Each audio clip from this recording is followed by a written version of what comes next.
Guys, one Shogun exam full disappointment.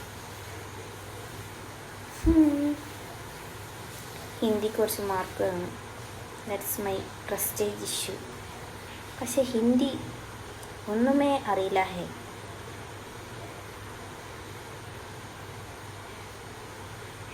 എന്ത് ചെയ്യും മലയ? ഒന്നും അറിയില്ല. പഠിക്കാനൊന്നും അറിയില്ല.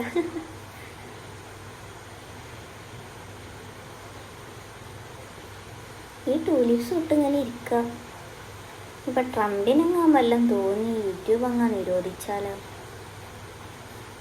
മൈ ഗോഡ്, എൻ്റെ കഞ്ഞി പാറ്റ് വീണ പോലെ. അപ്പം തന്നെ എന്തെങ്കിലും ചെയ്താലോ? അല്ലേ അതിൻ്റെ ഒരു ഇത്.